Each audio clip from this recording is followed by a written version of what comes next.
Ahoj, ja vás všetkých moc zdravím.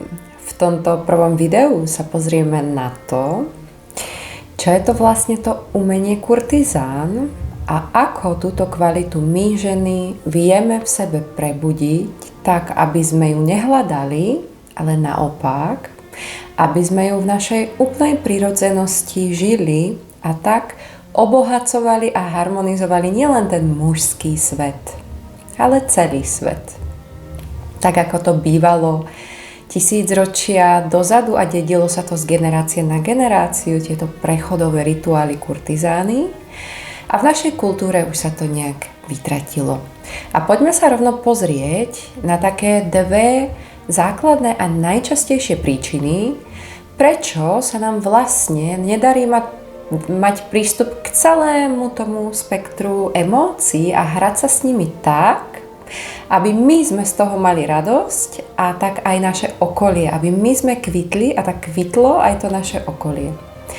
Taký ten prvý, najčastejší princíp je vlastne princíp Artemis. Určite ste počuli o archetypoch. Ja keď spoznávam vlastne ten svoj hlavný archetyp, tak vtedy som na úrovni mytického vedomia. To znamená, že ja sa spájam s prírodou, s tým, čo bolo dané a je dané s tým príbehom mojich predkov a skrz ten prežitok toho hlavného archetypu ja sa stávam vlastne sama sebou. A táto Artemis, vieme z toho mýtu, že požiadala otca o večné panenstvo. A jej matka bola slabá, ona jej vlastne pomáhala s pôrodom. No a ja sa stretávam na mojich seminároch aj na rôznych ďalších, aj pri práve výklade archetypov so ženami, ktoré nie že by nechceli tomu mužovi seba dať v tých všetkých podobách a aby z toho mali radosť, oni nemôžu. A prečo vlastne nemôžu? Tak v prvom rade stoja po boku otca namiesto matky. To znamená, že to sú tie princezničky, že oni robia tú milenku tomu otcovi. Tam je tá veta tati. Nikdy nájdem takého úžasného muža ako si ty. Samozrejme to není niečo, čo by som robila cieľene, alebo by som to dokázala tiež úplne vedome si uvedomiť a zmeniť. Ono to není také ľahké. A vlastne, keď táto žena žije tento príbeh, tak sa povyšuje na tú matku. Tak vlastne z lásky, pretože ona ju chce ju zachrániť z tej detskej lásky, si myslí, že ju môže zachrániť, čo tam blbosť, že? Tak si vlastne od tej matky nezobere to, čo jej tá matka dáva skrz ten život, ktorý jej dala. A keď si to táto žena od tej matky nezobere, tak to nemôže dať ďalej. To je úplne logické, že? Keď si to nezoberem celé, tak ja nemám nič, čo by som mohla dať ďalej. Ja nemám vlastne nič, čo by som tomu mužovi mohla ponúknuť. A čo vlastne ja potom robím? Pretože ja niekde v sebe som takto prázdna. Ja keď prídem do kontaktu s nejakým mužom, a nemusí to byť len muž, on je to vlastne potom aj ten svet. Ja cítim túto prázdnotu v sebe, ktorá sa prejavuje najčastejšie u žien nízkou sebahodnotou. A vlastne ja potom zoberiem ten luk a šíp a začnem do toho muža strieľať, pretože ja sa potrebujem ochrániť.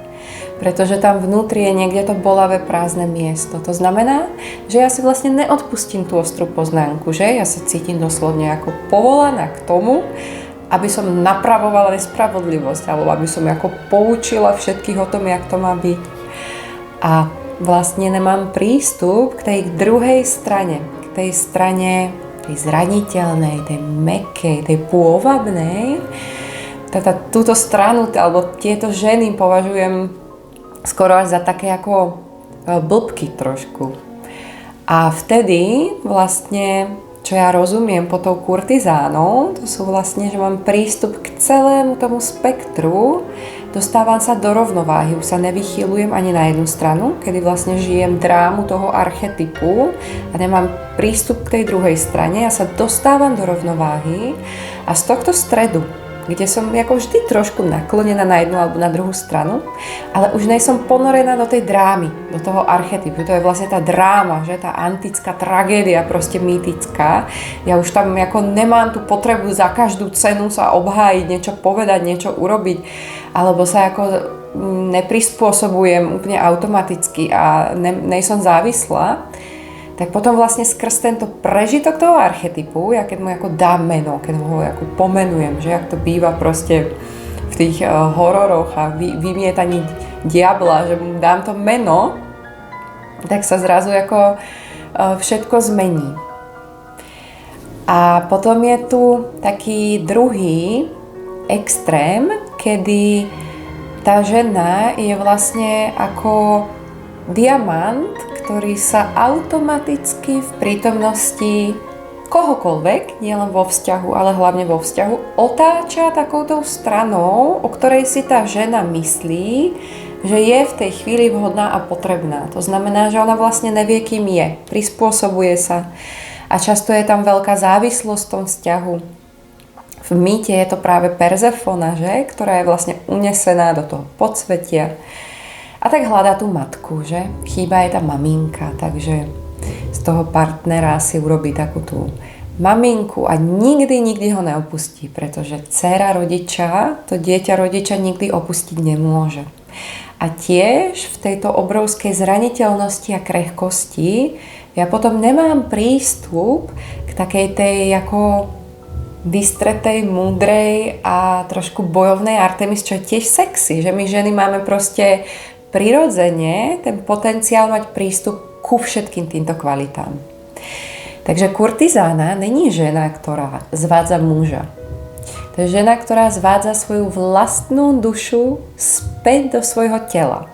A ja keď som v tom tele, keď som v kontakte so zemou, s pôdou, po ktorej chodím, tak sa tie moje boky prirodzene hýbu v rytme.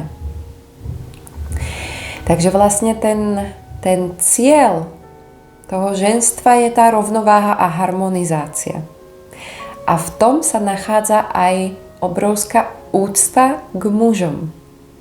Pretože ja skrz úctu k mojim rodičom automaticky mám úctu k sebe. Ja keď mám úctu k sebe, vlastne uctievam všetko skrz čo som sem prišla, že my stále riešime to sebavedomie, seba úctu, seba lásku. To je vlastne to vedomie, úcta, láska, vedomie toho, kým som.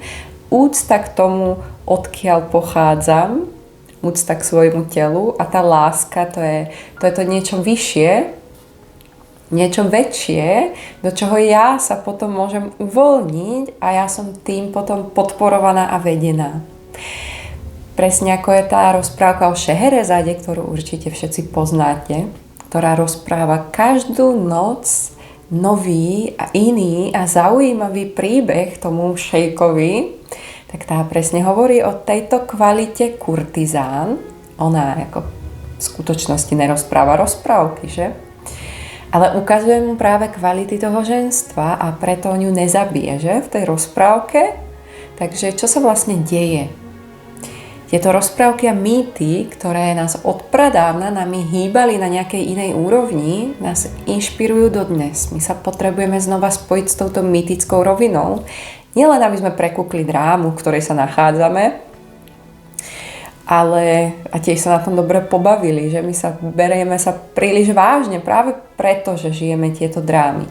Ale keď sa ja vlastne dostanem do tejto polohy, tak sa dostávam do určitej roviny, v ktorej ja sa môžem hrať. A môžem sa hrať s tým svojim telom.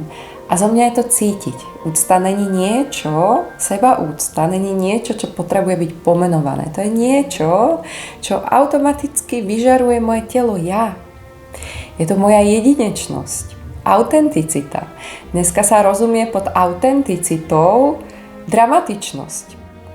Že ja na môjho partnera hulákam, jak zúrivý tiger, považujeme za autentický prejav.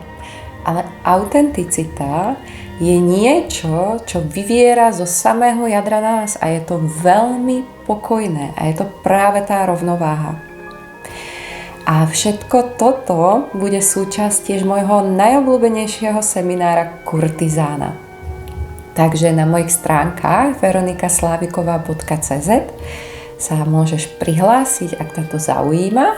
A v ďalšom videu sa pozrieme viac na to otcové dievčatko, na tú dcéru toho otca, na to, čo vlastne stojí za tým a ako sa, nie že vymaniť z tohoto kolobehu, ale ako vlastne prežiť ten archetyp tak, aby ja som sa stala sama sebou, aby som tie dary potom zberala to ovocie toho života, aby som sa neplácala stále od boka k boku, nehľadala, nechodila na stovky terapií.